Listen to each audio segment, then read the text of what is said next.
추운 겨울밤 21살 지은은 오늘도 거리에서 호떡을 팔고 있었습니다. 할아버지의 병원비를 벌기 위한 유일한 희망이었죠.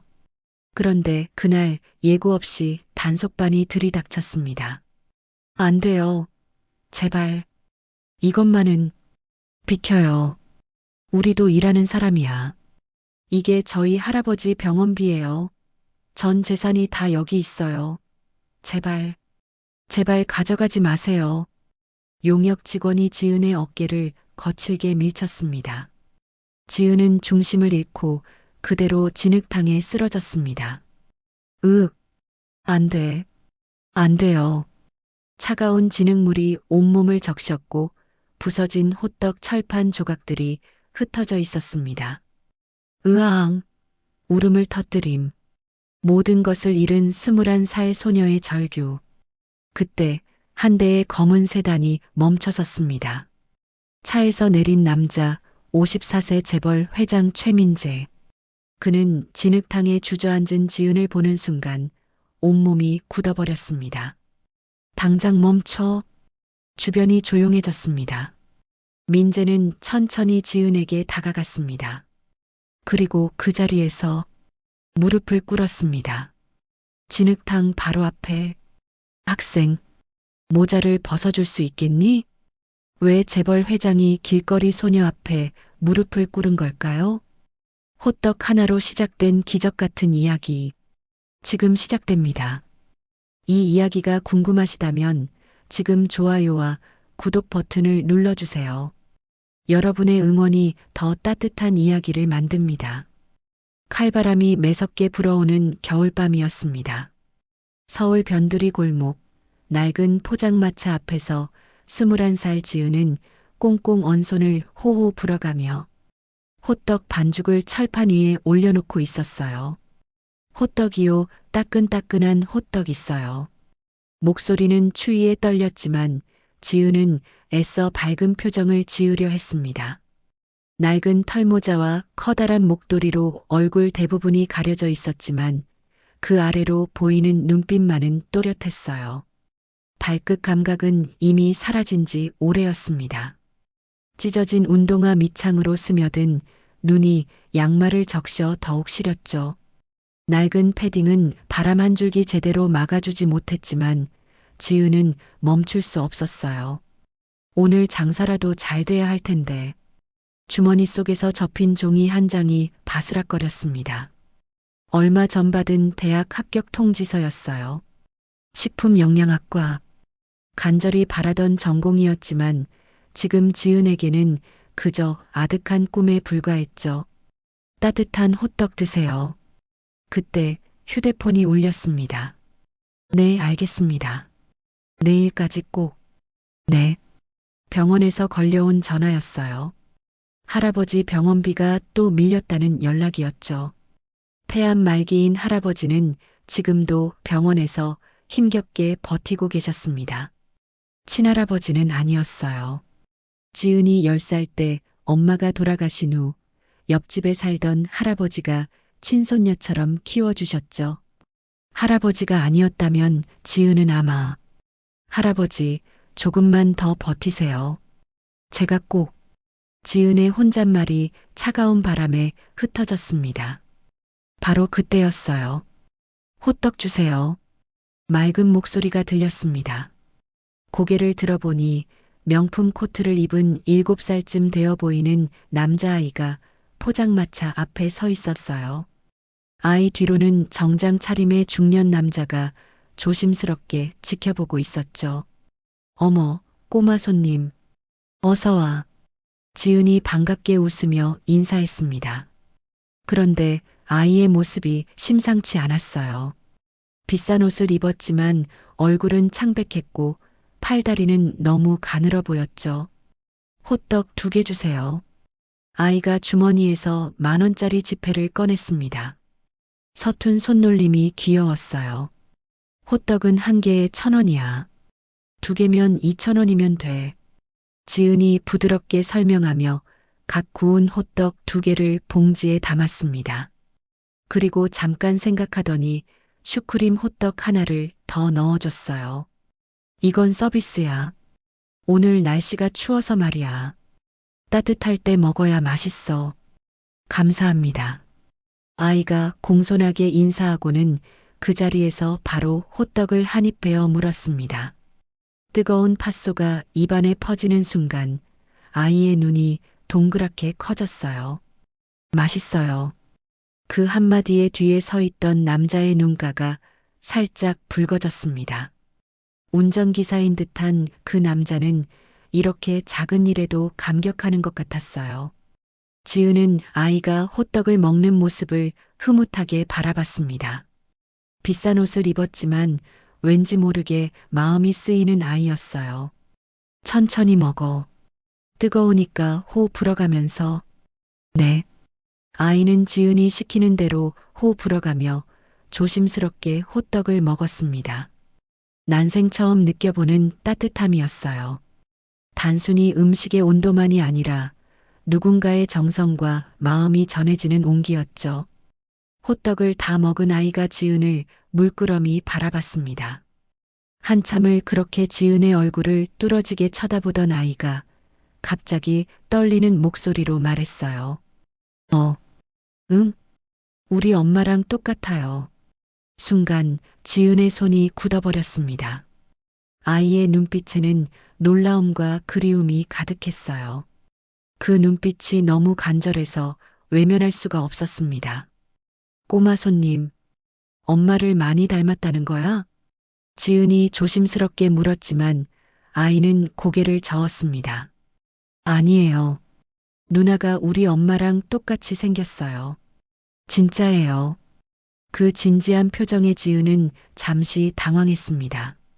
이 아이에게 무슨 사연이 있는 걸까? 그래. 그럼 내가 엄마를 닮아서 반가웠구나. 지은이 부드럽게 웃으며 아이의 머리를 쓰다듬어 줬습니다. 또 놀러와. 언제든지. 네. 내일도 올게요. 아이가 환하게 웃으며 손을 흔들었습니다. 차로 돌아가는 아이의 뒷모습을 보며 지은은 묘한 기분이 들었어요. 그날 밤 서로 다른 세계에 살던 두 사람의 운명이 호떡 하나로 조용히 연결되기 시작했습니다. 다음 날 오후 명문 초등학교 앞 하교종이 울리자 준서는 다른 날과 달리 서둘러 교문 밖으로 뛰어나왔어요. 도련님, 오늘은 일찍 나오셨네요. 김 기사가 차문을 열어주며 반갑게 인사했습니다. 기사 아저씨, 오늘도 어제 그 누나한테 가요. 빨리요. 준서의 목소리에는 설렘이 가득했어요. 어제 호떡을 먹고 난 후 오늘 아침 처음으로 죽 한 그릇을 다 비웠거든요. 알겠습니다. 어제 그 포장마차로 가면 되죠? 차가 출발했습니다. 준서는 창밖을 보며 입가에 미소를 띄었어요.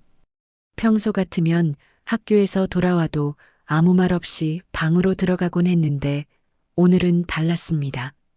포장마차 앞에 도착하자 준서는 스스로 차에서 내렸어요. 호떡 주세요. 어머, 또 왔구나. 오늘은 혼자 왔네. 지은이 환하게 웃으며 준서를 맞이했습니다.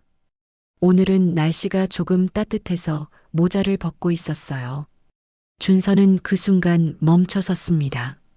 모자 없이 드러난 지은의 얼굴이 너무나 선명하게 보였거든요. 맑은 눈동자, 부드러운 미소, 집 서재에 걸려있는 엄마의 20살 사진과 정말 똑같았어요. 준서야? 왜 그래? 아니에요. 호떡 4개 주세요.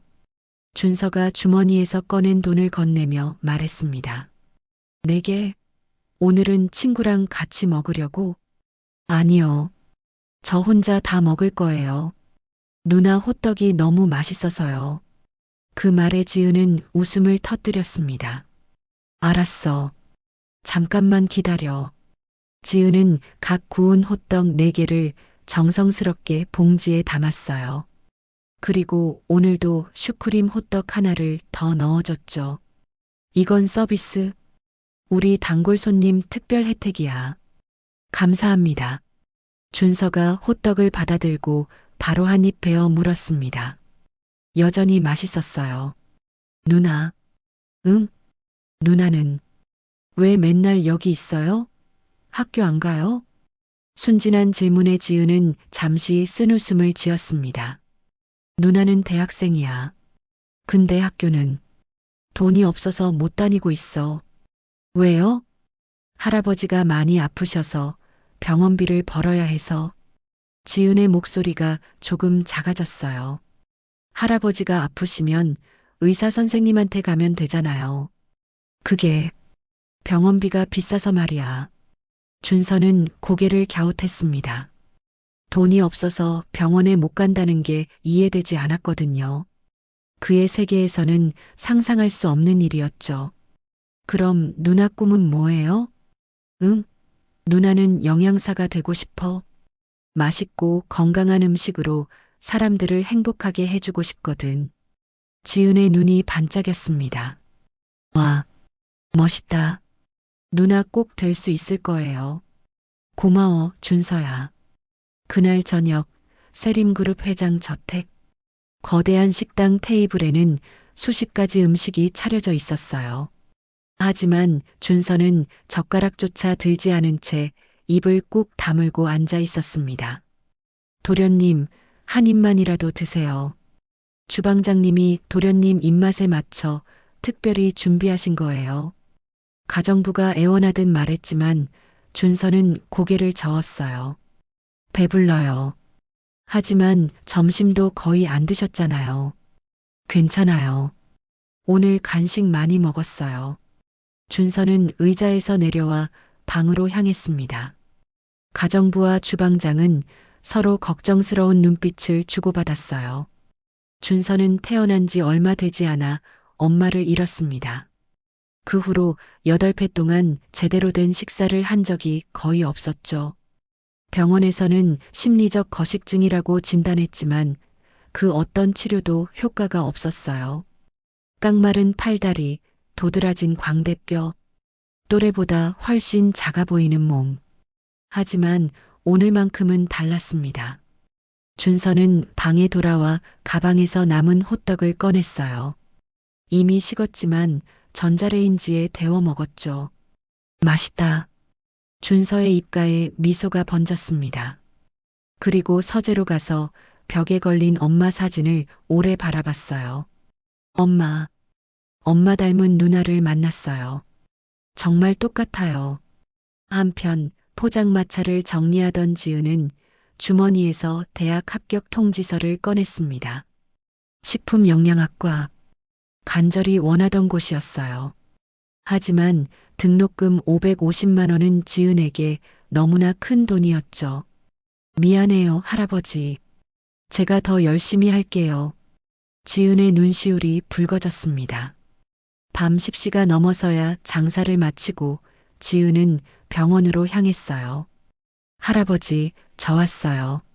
오냐, 우리 지은이. 오늘도 고생 많았구나. 산소 마스크를 쓴 할아버지가 힘겹게 웃으며 손을 내밀었습니다. 할아버지, 조금만 더 버티세요. 제가 꼭. 괜찮다, 괜찮아. 넌 대학이나 가거라. 이 늙은이는. 안 돼요. 할아버지 없으면 저도 없어요. 지은이 할아버지 손을 꽉 잡았습니다.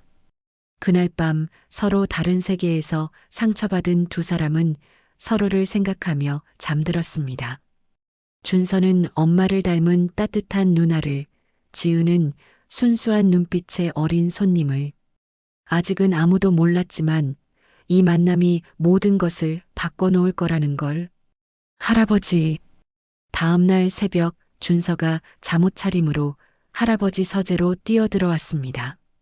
세림그룹 민재 회장은 새벽 5시부터 신문을 읽고 있었어요. 54세의 나이에도 꼿꼿한 자세와 날카로운 눈빛은 한국 재계의 거물다운 위엄을 보여주고 있었죠. 우리 준서가 무슨 일로 이렇게 일찍 일어났니? 할아버지, 어제 그 얘기 꼭 해드리려고요. 준서는 손에 무언가를 꼭 쥐고 있었어요. 앉아서 얘기해 보렴. 준서가 할아버지 옆 의자에 앉으며 손에 들고 있던 것을 테이블 위에 올려놓았습니다. 서재에서 가져온 엄마 서희의 20살 때 사진 액자였어요. 할아버지, 호떡 파는 누나 말이에요. 응, 어제도 다녀왔다고 했지? 네. 그런데 그 누나가 이 사진이랑 똑같이 생겼어요. 준서가 사진을 가리키며 진지하게 말했습니다. 민재는 손자의 표정을 보며 잠시 생각에 잠겼어요. 준서야, 사람은 누구나 닮은 사람이 있단다. 특히 우리 준서가 엄마를 많이 그리워하니까. 아니에요. 정말 똑같았어요. 눈도, 코도, 웃는 모습도 다 똑같았다니까요. 준서의 눈에는 눈물이 맺혀 있었습니다. 민재는 손자를 달래듯 머리를 쓰다듬어 주었어요. 알았다, 알았어. 우리 준서가 그렇게 느꼈구나. 할아버지도 보시면 깜짝 놀라실 거예요. 정말로요. 준서는 여전히 확신에 차 있었습니다. 그날 밤 민재는 홀로 서재에 앉아 있었어요. 손에는 위스키 잔이 들려 있었고 눈앞에는 죽은 딸 서희의 사진들이 펼쳐져 있었죠. 서희야. 민재의 목소리가 어둠 속에서 떨렸습니다. 그의 머릿속에는 손자가 남긴 말이 계속 맴돌았어요. 엄마랑 똑같이 생겼대. 민재는 천천히 과거로 빠져들었습니다. 30년 전 그가 24살이었을 때 작은 꽃집에서 일하던 22살의 여자 이혜진을 만났죠. 혜진은 가난했지만 맑고 순수했어요. 재벌 2세라는 민재의 신분에 주눅 들지도 아첨하지도 않았습니다. 손님, 이 장미는 어때요? 오늘 아침에 막 들어온 거예요. 예쁘네요. 이걸로 주세요. 누구한테 선물하시려고요? 여자친구? 아니요, 어머니께 드리려고요. 어머, 효자시네요. 그럼 카네이션도 하나 더 드릴게요. 서비스예요. 혜진의 환한 미소에 민재는 빠져들었습니다. 그렇게 두 사람은 사랑에 빠졌고 결국 결혼까지 했죠. 하지만 선대 회장의 반대는 극심했어요. 미쳤느냐? 그런 집안도 없는 여자를 며느리로 들이겠다고? 아버지, 혜진이는 좋은 사람입니다. 안 돼. 우리 집안의 격에 맞는 여자를 찾아라. 하지만 민재는 끝내 혜진과 결혼했습니다. 그것이 비극의 시작이었어요. 시댁 식구들은 혜진을 철저히 무시했습니다. 며느리가 아닌 투명인간 취급을 했죠. 오빠가 저런 여자한테 홀렸다니. 집안 망신이야. 꽃집에서 일하던 여자가 무슨 재벌 며느리야. 어울리지도 않아. 혜진은 그 모든 것을 묵묵히 견뎠어요. 민재를 사랑했기에 그리고 뱃속의 아이를 위해서였죠. 하지만 민재는 아내를 제대로 지켜주지 못했습니다. 여보, 오늘 회식이 있어서 늦을 것 같아. 출장 가야 해서 며칠 집을 비워야 해. 미안해. 오늘도 회사 일이 있어서. 바쁘다는 핑계로 민재는 혜진을 대저택에 홀로 남겨두는 날이 많았어요. 첫째 딸 서희가 태어났을 때 잠시 집안 분위기가 나아지는 듯 했습니다. 하지만 그것도 잠시뿐이었죠.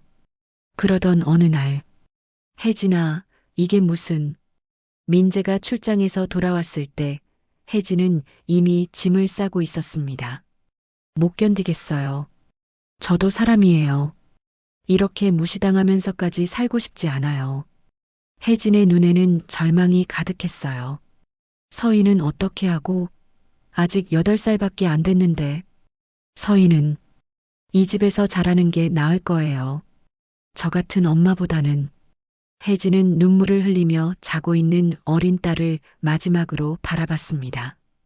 당신을 원망하지 않을게요. 하지만 날 한 번이라도 지켜줬더라면 그것이 마지막이었습니다. 혜진은 그렇게 떠났고 이혼 서류가 날아왔어요. 민재는 아내를 찾으려 했지만 혜진은 흔적도 없이 사라졌죠. 혜진아, 미안하다. 민재는 위스키를 한 모금 마시며 창밖을 바라봤습니다. 그리고 12년 후 20살이 된 서희가 한 남자를 데려왔습니다. 아버지, 제가 사랑하는 사람이에요. 평범한 대학생이었어요. 가난한 집안 출신이었죠. 민재는 단호했습니다. 얼마면 되겠나? 저는 서희 씨를 진심으로 사랑합니다. 진심? 그런 감정은 배고플 때나 하는 거야. 민재는 권력과 돈으로 남자를 서희 곁에서 쫓아냈어요. 그리고 그 결과 서희는 임신한 채로 남자를 찾아 떠났습니다. 출산 과정에서 합병증이 생겼고 20살의 어린 나이에 준서만 남기고 세상을 떠났죠. 내가 너를 죽인 거야, 서희야. 민재는 두 손으로 얼굴을 감쌌습니다. 혜진을 지켜주지 못한 것, 서희를 잃은 것, 그 모든 것이 자신의 잘못이었어요. 박비서. 다음 날 아침 민재는 비서를 불렀습니다.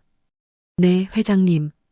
며칠 전 준서가 다니는 그 호떡 포장마차 있잖나.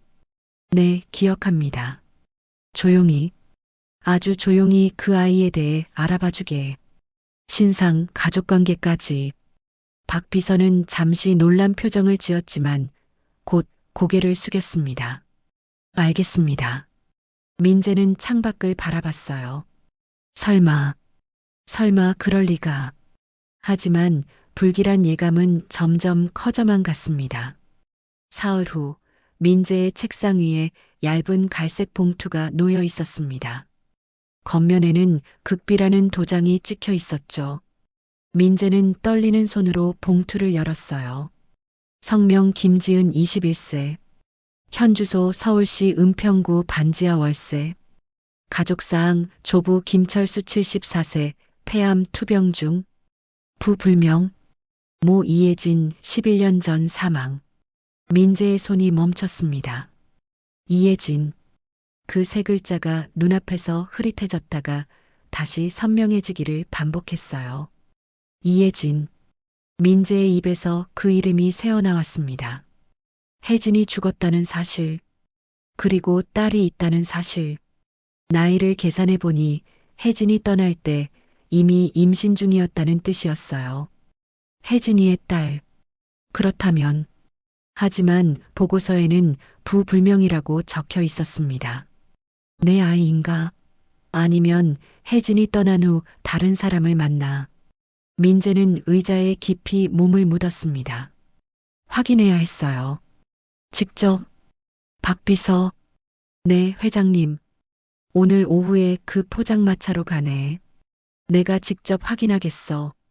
오후 2시 검은색 세단이 조용히 포장마차가 있는 골목으로 향했습니다. 하지만 차가 골목에 들어서는 순간 민재는 뭔가 이상하다는 것을 느꼈어요. 거리가 너무 소란스러웠습니다. 저게 무슨 일인가? 회장님, 구청 단속반 차량인 것 같습니다. 단속반? 차가 천천히 앞으로 나아갔습니다. 그리고 포장마차가 있던 자리가 보이기 시작했을 때 민재의 숨이 멎는 것 같았어요. 포장마차는 이미 반쯤 부서져 있었습니다. 구청 단속반원 여러 명과 험악한 인상의 용역 직원들이 호떡 철판과 의자, 간판을 마구잡이로 트럭에 실어 나르고 있었어요. 불법 노점상 강제 철거입니다. 경고 기간은 이미 지났습니다. 단속반원의 차갑고 기계적인 목소리가 들려왔습니다.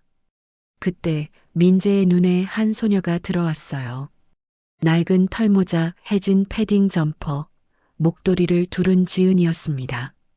지은은 트럭 앞을 막아서며 두 팔을 활짝 벌렸어요. 안 돼요. 제발. 이것만은 안 돼요. 지은의 목소리는 절규에 가까웠습니다. 아가씨, 비켜요. 우리도 일하는 사람이야.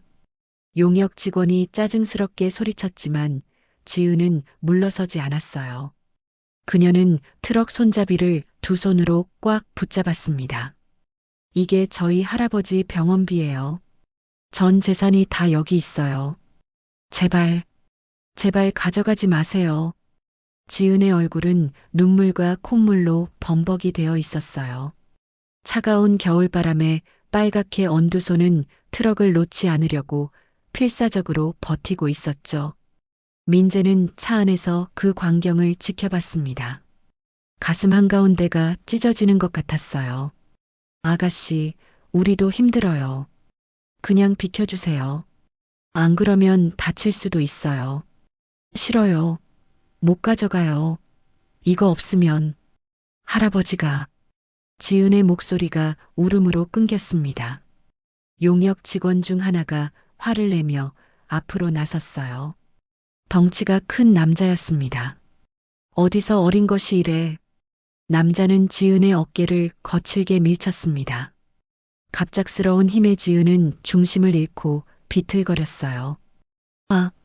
짧은 비명과 함께 지은은 그대로 뒤로 넘어졌습니다. 철퍼! 둔탁한 소리가 들렸어요. 마침 그곳에는 아침에 내린 눈이 녹아 빗물과 뒤섞여 만들어진 흙탕물 웅덩이가 있었습니다. 지은의 온몸이 차가운 진흙탕에 빠졌어요. 낙지만 깔끔하게 빨아입었던 패딩 점퍼는 순식간에 갈색 진흙으로 범벅이 되었고 지은의 얼굴에도 흙이 튀었습니다. 지은은 진흙탕 속에서 신음을 흘렸어요. 차가운 물이 옷 속으로 스며들어 온몸을 얼어붙게 만들었죠. 덜컹. 그때 용역 직원들이 호떡 철판을 트럭 바닥에 던져 실었어요. 오랜 시간 사용해 낡았던 철판은 바닥에 떨어지며 두 동강이 나버렸습니다. 안 돼. 안 돼요. 지은은 진흙탕에 주저앉은 채 그 광경을 바라봤습니다. 매일 아침부터 밤까지 호떡을 구워내던 소중한 철판이 산산조각 나는 모습을, 할아버지의 병원비를, 대학 등록금을 벌어주던 유일한 희망이 부서지는 모습을, 으앙! 마침내 지은은 울음을 터뜨렸습니다.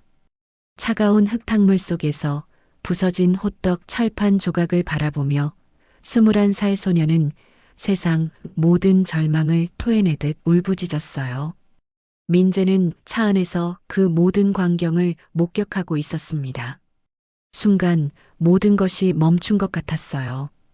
흙탕물 속에 쓰러진 지은의 모습이, 절규하는 목소리가, 부서진 호떡 철판이 민재의 눈 속에 깊이 새겨졌습니다. 저 아이가 만약 내 딸이라면. 가슴이 찢어지는 것 같았어요. 아니, 이미 찢어지고 있었습니다. 혜진을 떠올렸습니다. 시댁 식구들에게 구박받으며 홀로 견뎌야 했던 아내를, 서희를 떠올렸습니다. 사랑하는 남자를 빼앗기고 절망 속에서 아이를 낳다 죽은 딸을 내가 또 지켜주지 못하는 건가?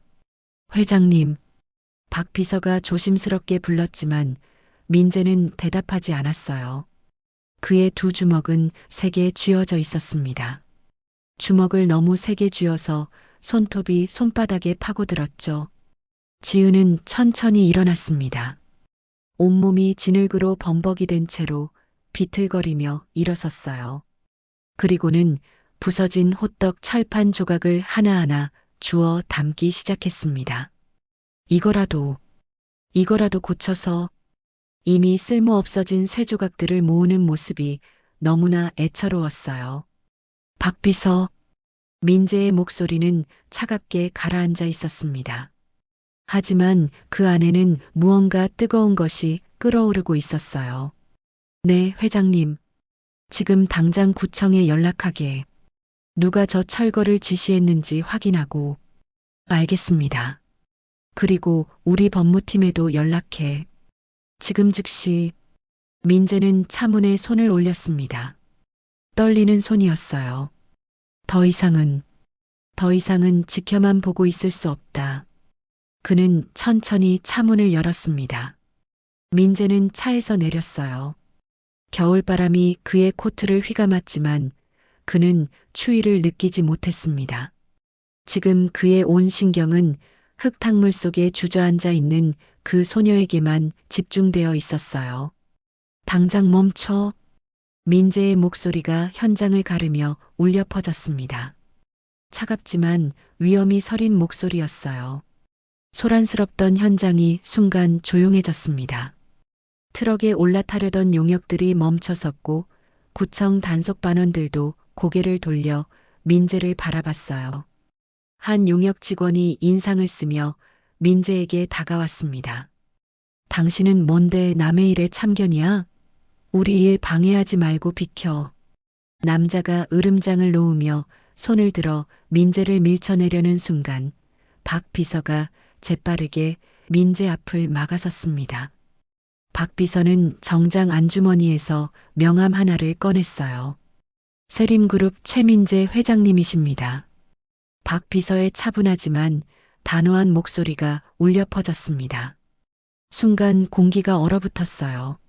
세림그룹이라는 이름에 구청 책임자의 얼굴이 하얗게 질렸습니다. 이게 무슨... 이 노점상으로 인한 모든 법적 문제, 그리고 금전적 문제는 저희 세림그룹에서 전부 책임지겠습니다.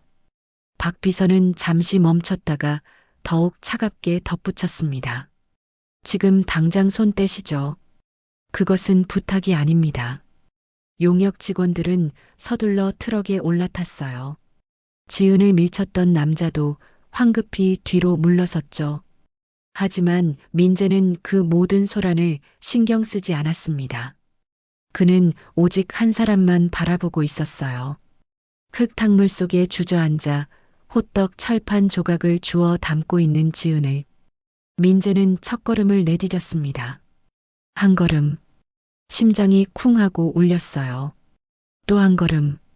구경하던 사람들이 조용히 길을 비켜주었습니다. 민재는 지은 바로 앞에 멈춰섰습니다. 지은은 여전히 고개를 숙인 채 철판 조각을 주워 담고 있었어요. 진흙으로 범벅이 된 손은 떨리고 있었습니다. 학생. 민재의 목소리가 나오지 않았어요. 그는 눈을 감았다가 다시 떴습니다. 심호흡을 하고 다시 말했습니다. 학생. 지은이 움찔했습니다. 하지만 고개를 들지 않았어요. 모자를. 민재의 목소리가 떨렸습니다. 모자를 벗어줄 수 있겠니? 주변이 조용했어요. 바람조차 멈춘 것 같았습니다. 지은은 천천히 고개를 들었어요. 진흙이 묻은 얼굴 위로 눈물 자국이 선명했습니다. 그 눈은 혼란과 두려움으로 가득했어요. 하지만 무언가에 이끌리듯 지은은 떨리는 손을 들어 모자를 천천히 벗었습니다. 털모자가 벗겨지며 지은의 머리카락이 드러났죠. 바람에 흩날리는 긴 머리카락. 그 순간 민재의 숨이 멎었습니다. 진흙이 묻고 눈물로 얼룩진 얼굴이었지만 그 이마의 선을, 그 눈매를 민재는 알아볼 수 있었어요. 혜진이, 아니 서희이기도 했습니다. 민재의 손이 떨렸어요. 입술이 파르르 떨렸습니다. 목도리도. 민재는 간신히 말을 이었습니다. 목도리도 벗어줄 수 있을까? 지은은 여전히 멍한 표정이었습니다. 하지만 손은 움직였어요. 천천히, 아주 천천히 목도리를 풀기 시작했습니다. 목도리가 한 바퀴 풀렸습니다. 민재의 심장이 쿵 소리를 냈어요. 또 한 바퀴 풀렸습니다. 민재의 눈에서 눈물이 고이기 시작했습니다. 진흙이 묻은 목도리가 완전히 벗겨지며 지은의 얼굴 전체가 드러났어요. 민재는 그 자리에 서서 온몸이 얼어붙는 것을 느꼈습니다. 혜진이었습니다. 24살 꽃집에서 처음 만났을 때의 혜진이 그곳에 있었어요. 맑고 순수했던 그 눈동자, 수줍게 웃던 그 입술, 모든 것이 똑같았습니다. 민재의 눈에서 눈물이 흘러내렸어요. 54년을 살아오며 사업가로서 수많은 고비를 넘기며 회장 자리에 앉아 그 누구 앞에서도 약한 모습을 보이지 않았던 민재가 지금 사람들이 지켜보는 한복판에서 눈물을 흘리고 있었습니다. 혹시... 민재의 목소리는 떨렸습니다. 너무 떨려서 제대로 말이 나오지 않았어요. 마지막 확인이 필요했습니다. 혹시 내 어머니 이름이. 민재는 잠시 멈췄습니다. 다음 말을 하는 것이 두려웠어요. 지은은 고개를 갸웃하며 민재를 바라봤습니다. 민재는 마지막 용기를 냈습니다. 이혜진이니? 세 글자. 그 세 글자를 말하는 순간 민재는 세상이 멈춘 것 같았어요. 지은의 눈이 커졌습니다. 네, 맞아요. 지은이 작게 대답했습니다. 그런데 어떻게 우리 엄마 이름을 아세요? 그 질문에 민재는 더 이상 버틸 수 없었습니다. 그의 무릎이 꺾였어요. 54년 인생을 꿋꿋하게 살아온 재벌 회장이 그 누구 앞에서도 무릎 꿇은 적 없던 남자가 흙탕물 바로 앞에 무릎을 꿇었습니다. 눈물이 뺨을 타고 흘러내렸어요. 입술이 떨렸습니다. 그분은. 민재의 목소리가 울음에 섞여 나왔습니다. 내 전 아내였어. 그 말이 떨어진 순간 지은은 그 자리에 얼어붙었습니다. 전 아내. 엄마의 전 남편. 그럼 저는. 지은의 목소리가 떨렸어요. 말을 끝맺지 못했습니다. 민재는 고개를 끄덕였습니다. 눈물이 멈추지 않았어요. 아마도 민재는 말을 잇지 못했습니다. 확신할 수 없었거든요. 보고서에 부불명이라고 적혀 있었던 것이 자꾸 머릿속을 맴돌았습니다. 박 비서가 조용히 다가왔어요. 회장님, 일단 이곳을 떠나시는 게 좋겠습니다. 민재는 재킷을 벗어 지은의 어깨에 걸쳐 주었습니다. 일단 병원부터 가자. 내 몸 상태를 확인해야 해. 지은은 여전히 혼란스러운 표정이었지만 고개를 끄덕였어요. 차 안은 조용했습니다. 한참 동안 아무도 말하지 않았어요. 지은아. 민재가 조심스럽게 말을 꺼냈습니다. 네. 내 어머니. 혜진이에 대해서 조금 이야기해 줄 수 있겠니? 지은은 잠시 침묵했습니다. 그리고 천천히 입을 열었어요. 엄마는 제가 10살 때 돌아가셨어요. 지은의 목소리는 담담했습니다. 하지만 그 담담함 뒤에 깊은 슬픔이 숨어 있었어요. 폐렴이었대요. 겨울이었어요. 병원비가 없어서 제대로 치료를 못 받으셨대요. 민재의 가슴이 철렁 내려앉았습니다. 그 뒤로는 옆집에 살던 할아버지가 절 키워주셨어요. 아빠에 대해서는 엄마가 그 얘기를 꺼내는 걸 싫어하셨어요. 민재의 심장이 쿵 내려앉았어요. 제가 한번 물어본 적이 있어요. 아빠는 어디 있냐고, 아빠는 왜 우리랑 안 사냐고. 그랬더니 엄마가 그 얘기는 하지 말라고, 다시는 그 사람 얘기 꺼내지 말라고. 지은의 목소리가 작아졌습니다. 민재는 숨이 막히는 것 같았어요. 미안하다. 민재의 입에서 저절로 말이 흘러나왔습니다. 정말 미안해. 왜 미안하다고 하세요? 민재는 떨리는 손을 뻗어 지은의 손을 잡았습니다. 지은아, 나는 내 어머니를 지켜주지 못했어. 민재의 눈에서 또 눈물이 흘러내렸습니다. 하지만 확실히 알기 위해서 민재는 지은을 똑바로 바라봤습니다. 검사를 하자. 유전자 검사. 그래야 너를 제대로 지킬 수 있어. 법적으로도 누구도 의심할 수 없게. 지은은 한참 동안 민재를 바라봤습니다. 그리고 천천히 고개를 끄덕였어요. 알겠어요. 차는 병원으로 향했습니다. 일주일이 지났습니다. 민재는 그동안 단 한순간도 마음이 편하지 않았어요. 검사 결과가 나오기를 기다리는 동안 그는 매일 밤 잠을 이루지 못했습니다. 만약 지은이가 내 딸이 아니라면 그 생각만으로도 가슴이 무너지는 것 같았어요. 하지만 만약 정말 내 딸이라면 그동안 지은이를 고생시킨 나를 어떻게 용서할 수 있을까? 그날 오후 민재는 지은과 함께 병원을 찾았습니다. 의사가 봉투를 건넸어요. 얇은 종이 한 장이 들어있는 봉투였습니다. 민재의 손이 떨렸어요. 봉투를 열 수가 없었습니다. 제가 볼까요? 지은이 조심스럽게 말했습니다. 민재는 고개를 끄덕였어요. 지은이 봉투를 열었습니다. 종이를 꺼내 읽었어요. 친자 관계 확률 99.99%. 지은의 목소리가 떨렸습니다. 순간 민재의 눈앞이 하얗게 변했어요. 99.99%. 의심의 여지가 없었습니다. 지은은 자신의 딸이었습니다. 민재는 지은의 손에서 종이를 받아들었어요. 부녀관계라는 글자가 선명하게 적혀 있었습니다. 민재의 입에서 신음이 흘러나왔습니다. 종이를 붙들고 그는 그대로 무너졌어요. 의자에 앉은 채로 두 손으로 얼굴을 감싸고 민재는 통곡했습니다. 미안하다. 미안해.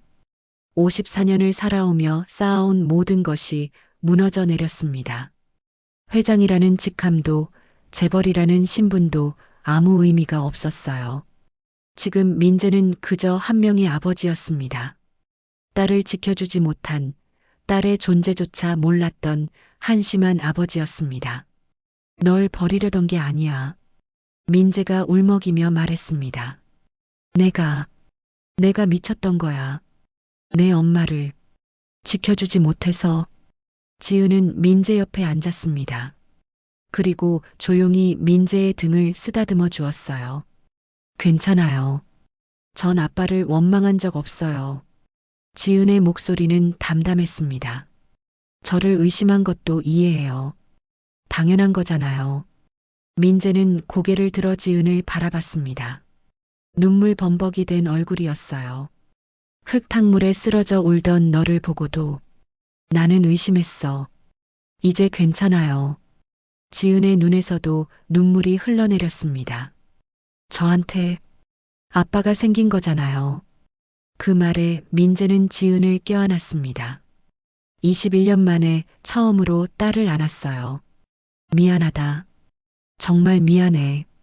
앞으로는 너를 꼭 지켜줄게. 이틀 후 민재는 지은과 함께 할아버지가 입원해 있는 병원을 찾았습니다. 복도를 걸으며 민재의 가슴은 두근거렸어요.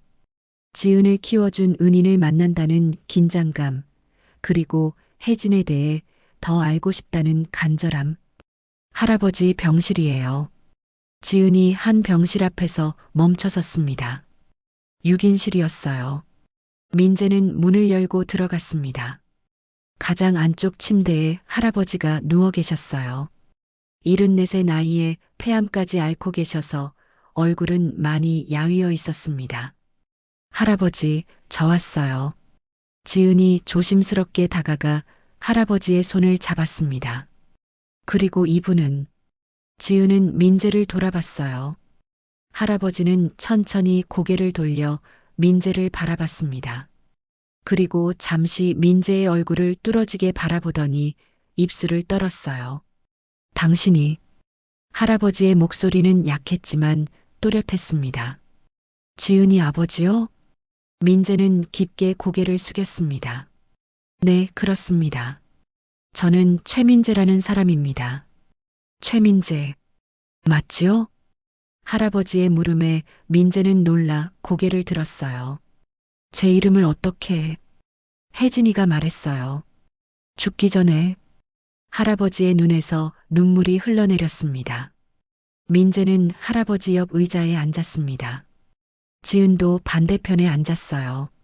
할아버지. 민재의 목소리가 떨렸습니다. 혜진이에 대해서 말씀해 주실 수 있으십니까? 제가 너무 늦게 알았습니다. 할아버지는 천천히 고개를 끄덕였습니다. 그리고 입을 열었어요. 혜진이는 좋은 아이였어요. 할아버지의 목소리에는 그리움이 묻어났습니다. 혜진이가 이 동네로 이사 왔을 때 벌써 배가 불러 있었지요. 민재의 가슴이 철렁 내려앉았어요. 혼자였어요. 의지할 사람 하나 없이. 전 그때부터 혜진이를 도왔습니다. 혜진이는 출산 전날까지 일했어요. 작은 식당에서 설거지하고 청소하고 배가 터질 것 같은데도 일을 멈추지 않았지요. 민재는 두 손으로 얼굴을 감쌌습니다. 아이를 낳던 날 혜진이가 혼자 병원에 갔어요. 제가 늦게 알고 뛰어갔는데 할아버지의 목소리가 떨렸습니다. 지은이를 낳고 혜진이가 아이를 보며 웃더라고요. 그렇게 힘들었는데 아이를 보니 웃음이 나온대요. 지은의 눈에서 눈물이 흘러내렸습니다. 혜진이가 아이 이름을 지었어요.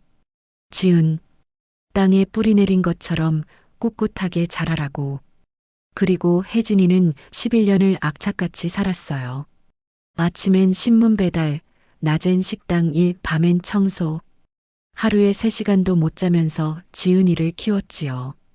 민재는 주먹을 꽉 쥐었습니다. 한 번은 제가 물었어요. 지은이 아버지한테 연락해보지 그러냐고. 도움이라도 받으면 좀 나을 거 아니냐고. 할아버지가 고개를 저었습니다. 그랬더니 혜진이가 그렇게 화를 내더라고요. 평소에 순한 아이가. 할아버지는 눈물을 닦았어요. 절대로 그 사람한테 연락하지 말래요. 자기를 버린 사람이래요.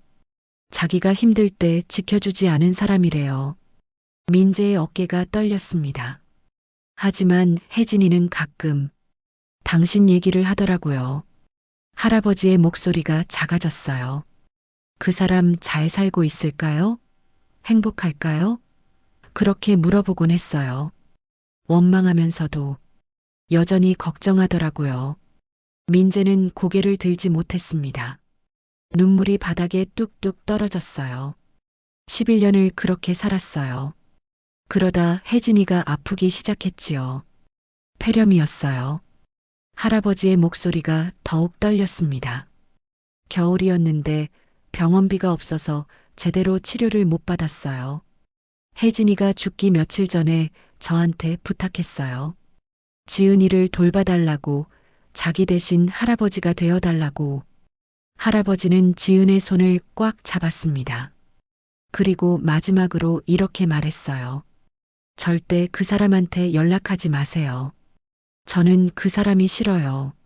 하지만 지은이는 그 사람을 닮아서 행복했어요.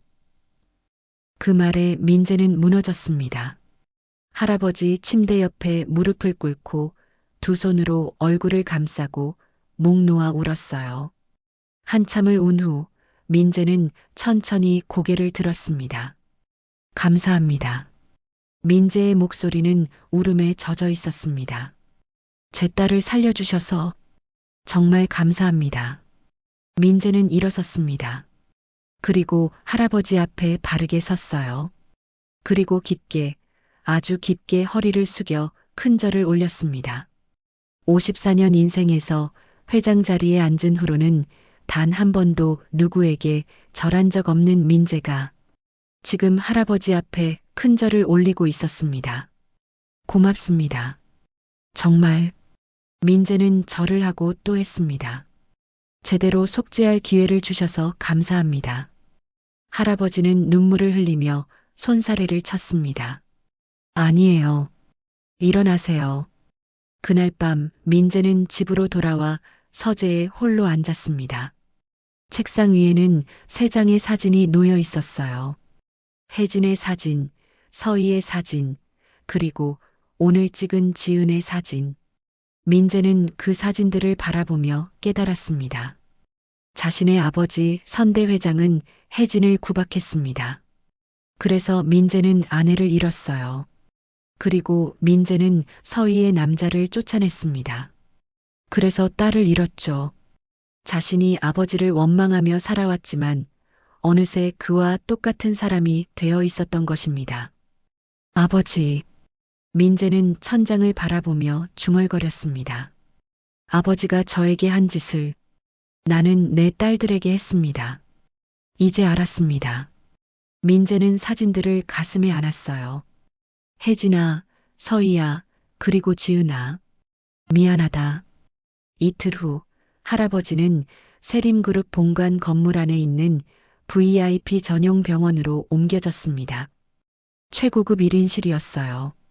넓은 창으로는 서울 시내가 한눈에 보였고 최신 의료 장비들이 갖춰져 있었죠. 전담 의료진 5명이 배치되었습니다. 폐암 전문의 간호사 3명, 영양사 1명. 할아버지, 여기 너무 좋아요. 지은이 신기한 듯 병실을 둘러봤습니다. 이런 데까지 너무 과한 거 아니냐?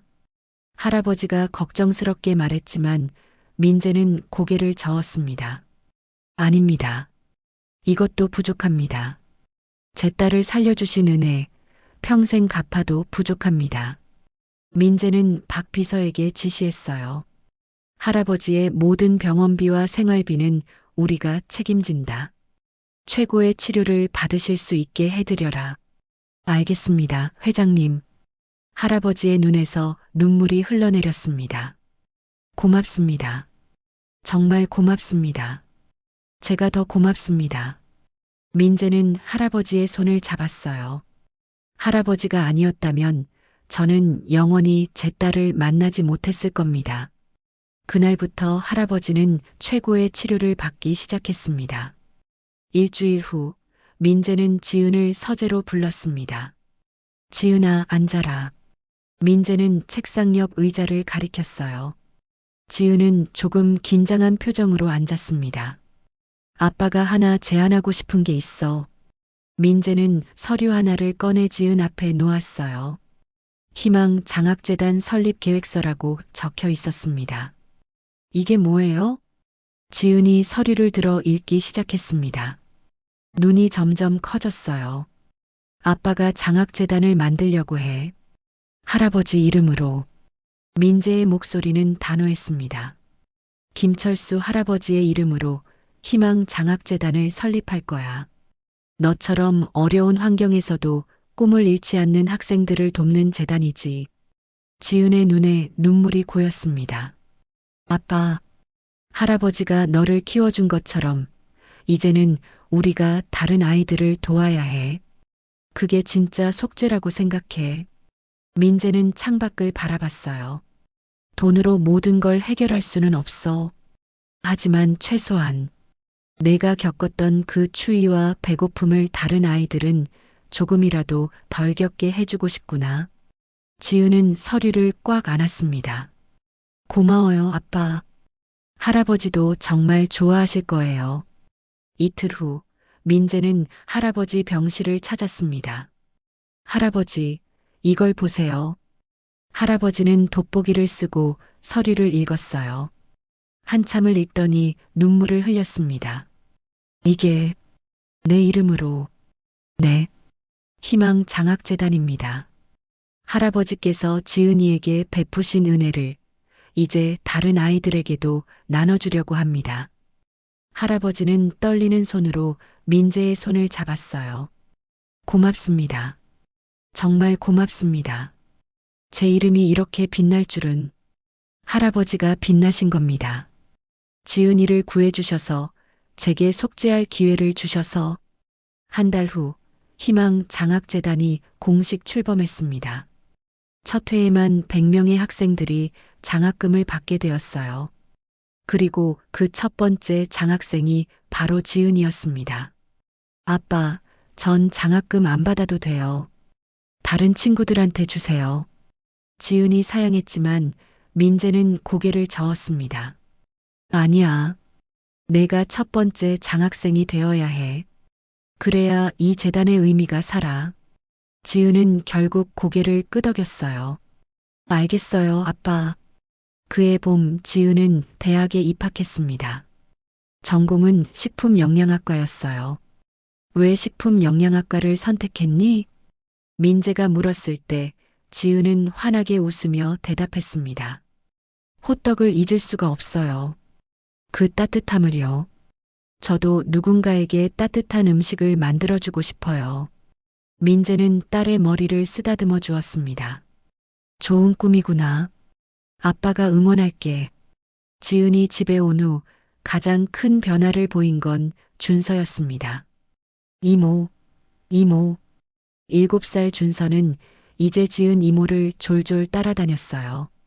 학교에서 돌아오면 제일 먼저 지은을 찾았습니다. 준서야, 오늘 학교에서 뭐 했어? 오늘이요? 체육 시간에 달리기 했어요. 제가 2등 했어요. 예전에는 체육 시간만 되면 구석에 앉아 있던 아이가 이제는 친구들과 뛰어놀고 있었습니다. 우와, 대단한데. 우리 준서 정말 씩씩하네. 지은이 준서를 안아 올리자 아이는 깔깔 웃었습니다. 이모, 배고파요. 그래. 그럼 이모가 뭐 만들어줄까? 호떡이요. 이모 호떡이 제일 맛있어요. 지은은 부엌으로 가서 호떡을 만들기 시작했어요. 민재가 특별히 주문 제작한 호떡 철판이었습니다. 자, 여기 따끈따끈한 호떡. 와, 맛있겠다. 준서는 호떡을 한 입 베어 물었습니다.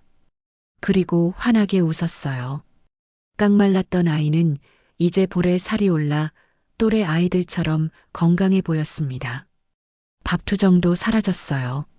아침마다 식탁에 앉아 밥 한 그릇을 뚝딱 비웠죠.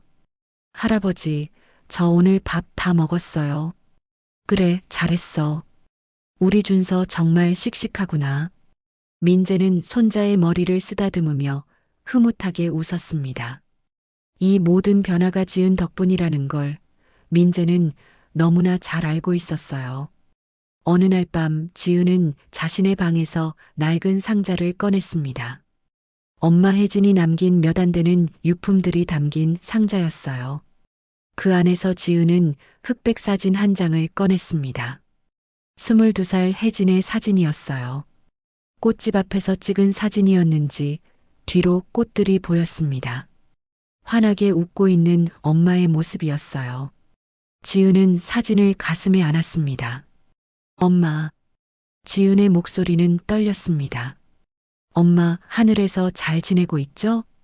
눈물이 흘러내렸어요. 나 아빠를 만났어요.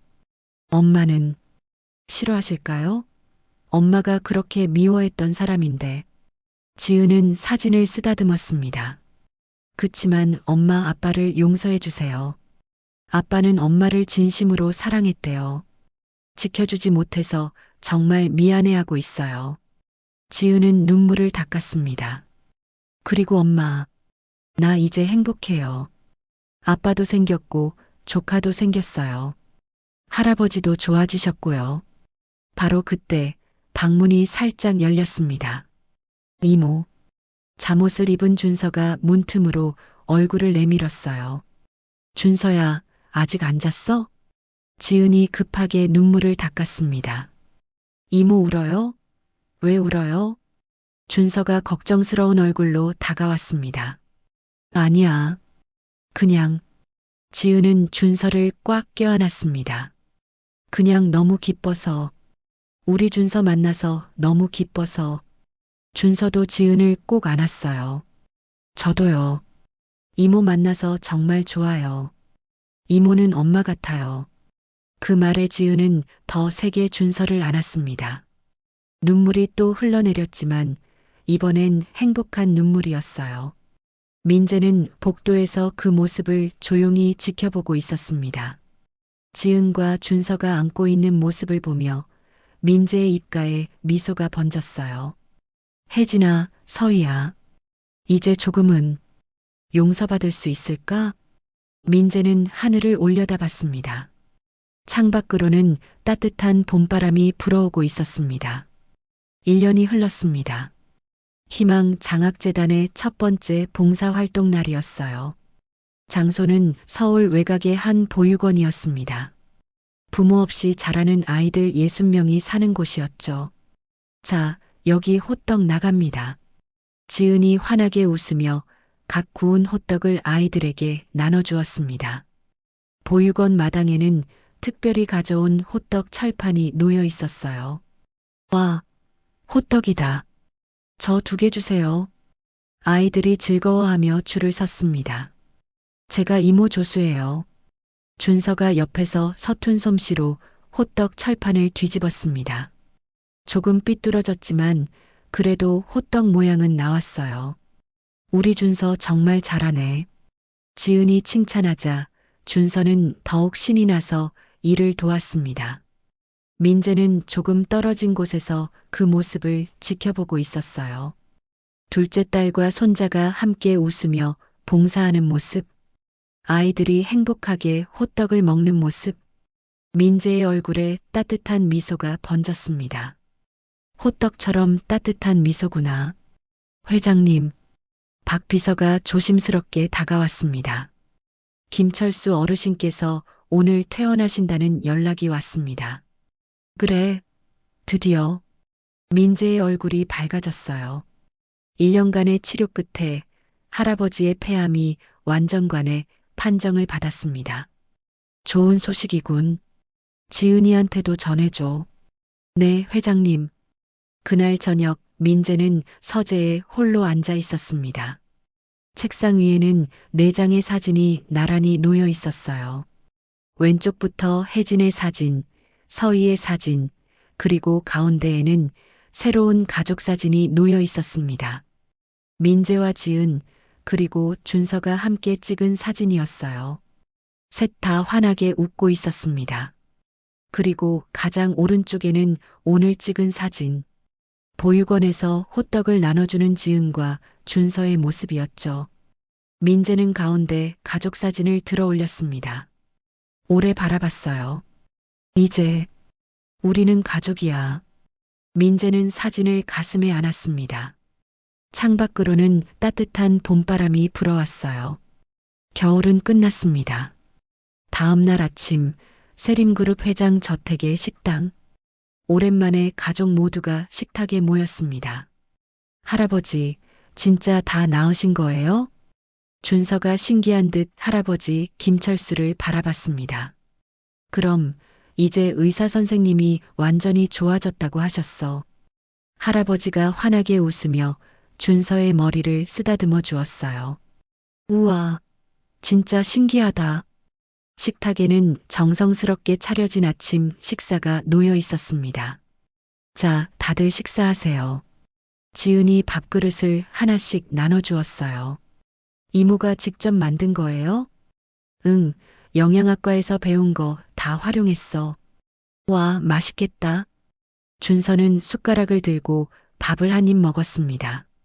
진짜 맛있어요. 이모 최고. 호호, 우리 준서가 잘 먹으니까 이모가 더 기분 좋네. 민재는 그 모습을 흐뭇하게 바라봤습니다. 1년 전만 해도 밥 한 숟가락 먹지 않던 손자가 이제는 밥그릇을 뚝딱 비우고 있었어요. 할아버지, 지은이 민재를 불렀습니다. 응? 다음 달에 장학재단 2기 학생들 선발한다고 하셨죠? 그래, 이번엔 200명으로 늘릴 거야. 저도 면접관으로 참여해도 될까요? 제가 직접 학생들을 만나보고 싶어서요. 민재는 고개를 끄덕였습니다. 물론이지. 내가 있어야 이 재단의 의미가 더 살아나는 거니까. 감사해요, 아빠. 식사를 마친 후 준서가 민재에게 다가왔습니다. 할아버지. 응, 우리 준서. 저. 이모 덕분에 정말 행복해요. 준서의 눈이 반짝였습니다. 이모가 오기 전엔 매일 슬펐는데 이제는 매일 웃어요. 민재는 손자를 꼭 안아주었습니다. 할아버지도 그래. 지은이가 와서 우리 모두 행복해졌어. 그날 오후 지은은 대학 캠퍼스를 걷고 있었습니다. 2학년이 된 지은은 이제 학교 생활에도 완전히 적응했어요. 지은아, 친구들이 손을 흔들며 다가왔습니다. 다음 주 조리 실습 같이 준비할래? 좋아. 나도 새로운 레시피 시도해보고 싶었어. 지은은 친구들과 함께 실습실로 향했습니다. 실습실에서 지은은 호떡 만드는 법을 친구들에게 가르쳐 주고 있었어요. 여기서 중요한 건 반죽을 너무 세게 누르면 안 돼. 부드럽게, 정성스럽게. 우와, 지은이 진짜 잘한다. 당연하지. 지은이는 실전 경험이 있잖아. 친구들의 칭찬에 지은은 수줍게 웃었습니다. 그때 그 추운 겨울이 있었기에 지금의 내가 있는 거야. 저녁 무렵 민재는 혼자 할아버지 김철수를 만났습니다. 둘은 저택 정원을 천천히 걸었어요. 회장님, 편하게 민재라고 부르세요, 할아버지. 아니, 그럴 수는. 회장님은 회장님이시니까. 할아버지가 손사래를 쳤지만 민재는 고개를 저었습니다. 할아버지께서는 제 딸의 생명의 은인이시고 저에게 속죄할 기회를 주신 분입니다. 제가 할아버지를 아버지처럼 모시고 싶습니다. 할아버지의 눈에 눈물이 고였어요. 고맙습니다. 정말 제가 더 고맙습니다. 민재가 할아버지의 손을 잡았습니다. 혜진이를 지켜주지 못한 제가 그래도 지은이를 통해 구원받았습니다. 모두 할아버지 덕분입니다. 둘은 한참을 말없이 정원을 걸었습니다. 봄꽃들이 활짝 피어 있었어요. 이제 정말 봄이 온 것 같습니다. 민재가 중얼거렸습니다.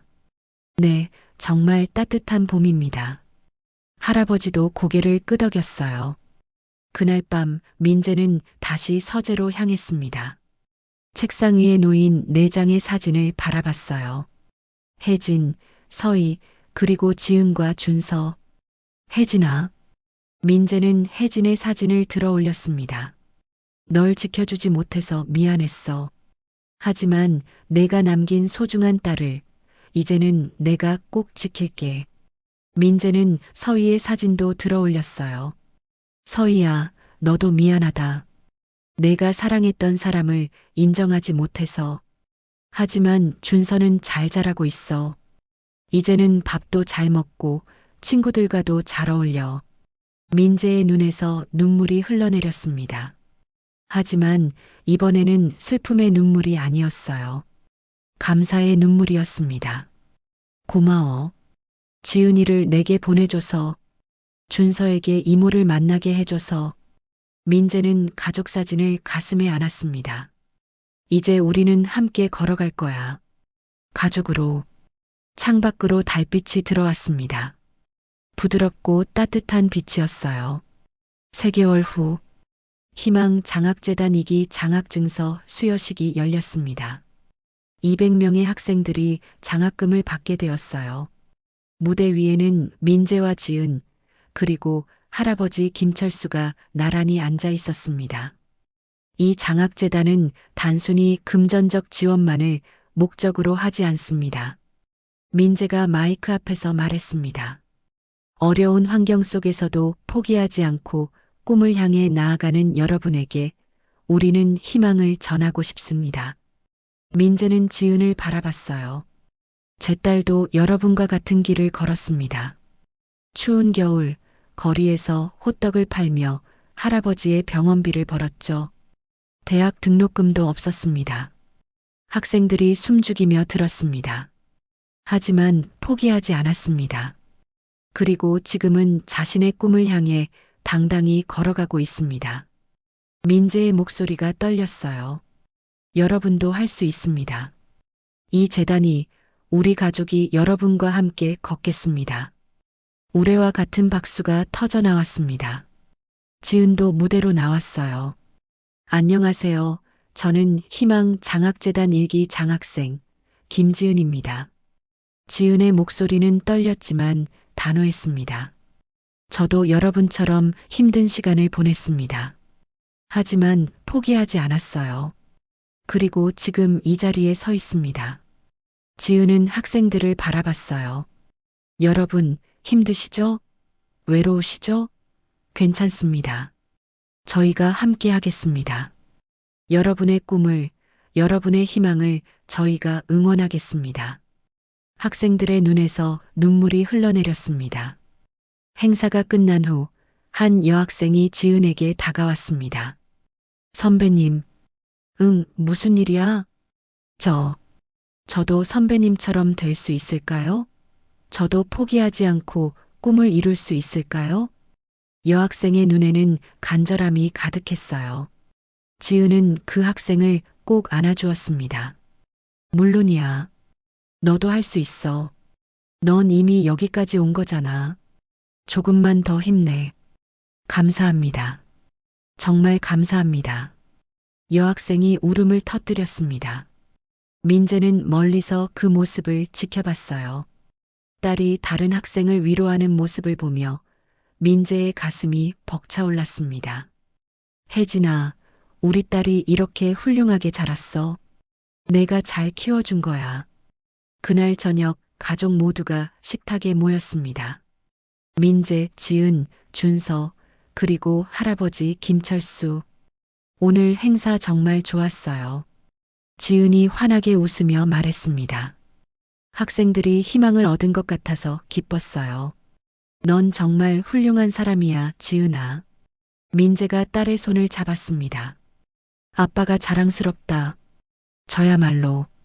아빠 만나서 행복해요. 준서가 끼어들었어요. 저도요. 이모 만나서, 할아버지 만나서 정말 행복해요. 할아버지 김철수가 준서를 안아 올렸습니다. 우리 준서, 이제 정말 씩씩해졌네. 할아버지 덕분이에요. 식탁에는 웃음이 가득했습니다. 민재는 그 광경을 바라보며 생각했어요. 호떡 하나로 시작된 인연이 이렇게 따뜻한 가족을 만들어냈구나.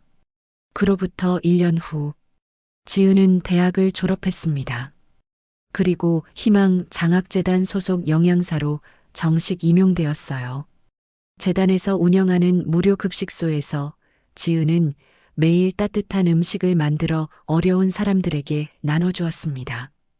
오늘 메뉴는 뭐예요? 오늘은 호떡이에요.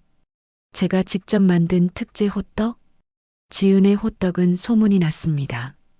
차갑고 배고픈 사람들에게 지은의 호떡은 단순한 음식이 아니었어요.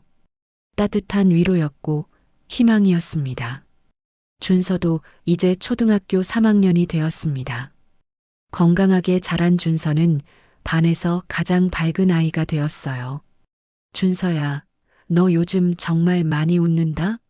네, 전 행복하거든요. 이모도 있고 할아버지도 건강하시고 준서의 친구들도 종종 지은 이모가 일하는 급식소에 찾아왔습니다. 이모, 저희도 호떡 먹으러 왔어요. 어서 와, 준서 친구들. 오늘 각 구웠으니까 따뜻할 때 먹어. 그해 겨울, 민재는 다시 그 골목을 찾았습니다. 2년 전 지은이 진흙탕에 쓰러졌던 그곳, 호떡 포장마차가 있던 그 자리. 하지만 이제 그곳은 달랐습니다. 희망 장학재단 무료 급식소라는 깨끗한 간판이 걸려 있었어요. 따뜻한 실내에서 지은이 호떡을 굽고 있었습니다. 아빠, 어떻게 여기까지 오셨어요? 그냥 이곳이 보고 싶어서. 민재는 급식소 안을 둘러봤습니다. 많은 사람들이 따뜻한 음식을 먹으며 웃고 있었어요. 여기가 시작이었지. 민재가 중얼거렸습니다. 2년 전 겨울, 내가 진흙탕에 쓰러진 이곳에서 모든 게 시작됐어. 지은은 아빠의 손을 잡았습니다. 맞아요. 하지만 그 추운 겨울이 있었기에 지금의 따뜻한 봄이 온 거예요. 민재는 딸을 꼭 안아주었습니다. 고맙다, 지은아. 아빠에게 구원의 기회를 줘서. 저야말로 고마워요, 아빠. 저를 찾아와 주셔서. 둘은 한참을 안고 있었습니다. 창밖으로는 하얀 눈이 내리고 있었어요. 하지만 더 이상 춥지 않았습니다. 급식소 안은 따뜻했고 사람들의 웃음소리로 가득했으니까요. 그날 밤 민재는 서재에 앉아 마지막 편지를 썼습니다. 혜진아, 이제야 내게 편지를 쓴다. 늦었지. 너무 늦었어. 하지만 그래도 쓰고 싶었어. 미안하다는 말, 사랑한다는 말. 널 지켜주지 못해서 정말 미안했어. 하지만 내가 남긴 소중한 딸 지은이를 만났어. 지은이는 너를 닮아 착하고 강하고 따뜻해. 그 아이 덕분에 나는 구원받았어. 서희도 하늘에서 우리를 지켜보고 있겠지. 준서는 잘 자라고 있어. 이제는 밥도 잘 먹고 친구들과도 잘 어울려. 우리는 이제 가족이야. 비록 내가 없지만 너의 사랑으로 이어진 가족이야. 고마워, 혜진아. 그리고 사랑해. 민재는 편지를 접어 서랍 깊숙이 넣었습니다. 그리고 책상 위에 놓인 가족 사진을 들어 올렸어요. 민재, 지은, 준서, 그리고 할아버지 김철수가 함께 웃고 있는 사진. 이제 정말 새로운 시작이야. 민재는 사진을 가슴에 안았습니다. 창밖으로는 눈이 그쳤고 달빛이 부드럽게 비치고 있었어요. 겨울밤이었지만 민재의 마음은 따뜻했습니다. 호떡 하나로 이어진 운명. 3대에 걸친 아픔은 한 아이의 순수함과 한 소녀의 강인함으로 마침내 치유되었습니다. 그리고 이제 그들은 함께 걸어갈 것입니다. 가족으로 서로를 지키며 따뜻한 봄을 향해. 가장 추웠던 겨울이 지나고 나면 가장 따뜻한 봄이 찾아옵니다. 여러분의 삶에도 그런 봄날이 찾아오기를 바랍니다.